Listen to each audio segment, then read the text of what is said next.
Yeah, good morning, everybody. I know it's been a while since I made a video.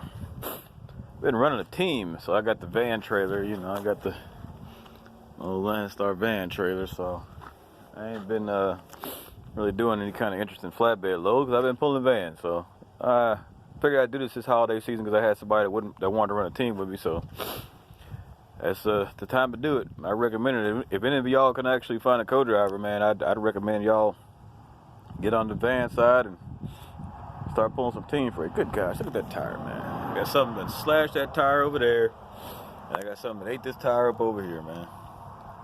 But anyway, today, y'all, I'm trying to save this axle of tires. Got a little bit of cupping. I'm gonna change out my rear shocks. I'm gonna change out the steers also, but the steers are usually very easy. So I put my rolls on there. They didn't last very long. They kind of blew out. So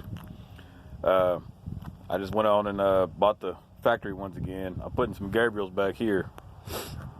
See how they do this time around. See how long it takes for them to blow out.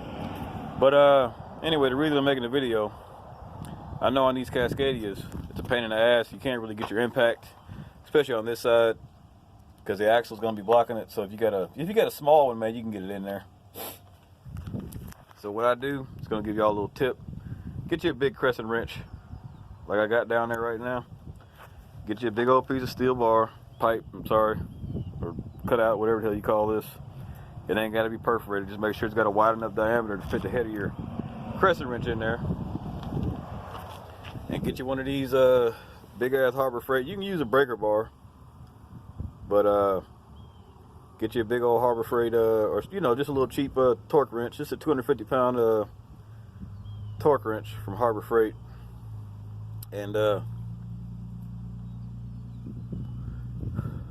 put your wrench or your breaker bar down on the ground, you know, base it up against there.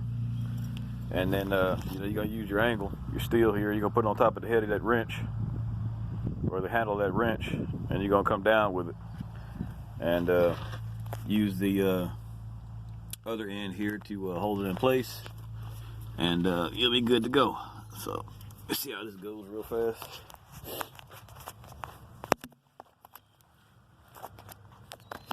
Camera will stay put.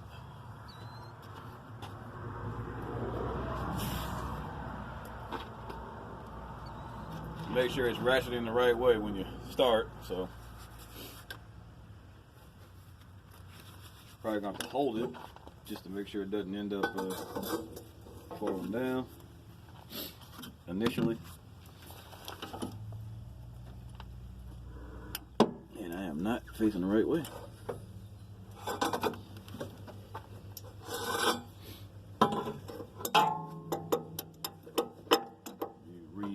You gotta do this a couple times just to get it loosened up to pull it out of there. Alright.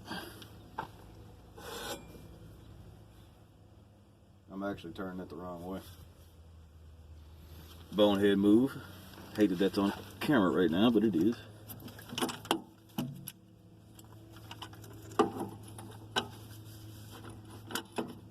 Okay, let's try this again.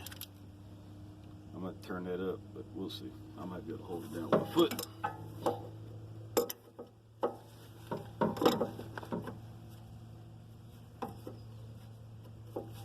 This is what you do when you ain't got all the fancy tools. Use what you got. So they shouldn't be that tight.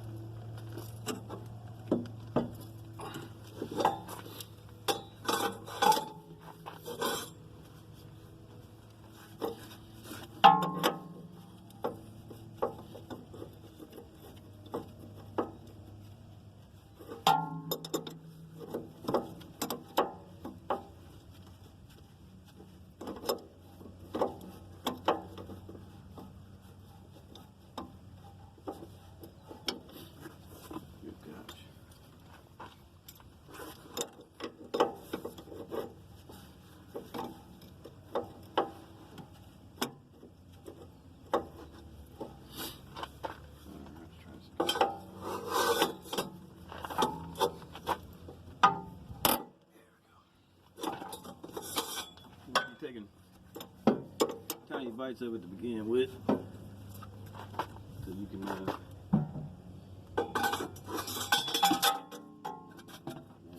get it up now. The other side wasn't so smooth when I wasn't recording. This one, boy, I guess there it goes, right? Now, get a little bit of play in the head of this torque wrench.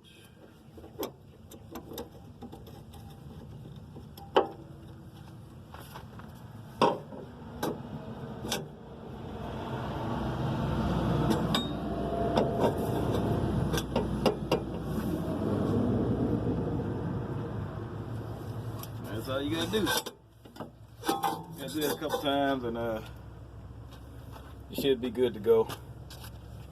Just a little ingenuity, y'all. Just you ain't gotta have all them fancy tools. Just get some stuff that works. And like I say, I'm gonna pull these off. You know, the top side ain't gonna be any issue, man. You get that with your impact.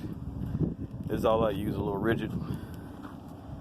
You're gonna have to bust these loose though, because this thing ain't got enough torque to actually spin them off of there. So, but I'm gonna go knock this out, do the fronts. I'm gonna do my cab too.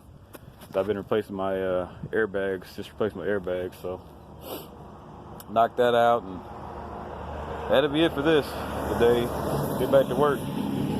But anyway, that's about it, man. I know it's been a while since I put anything up, but yeah, I've just been trucking, man. Just been trying to get these books settled out.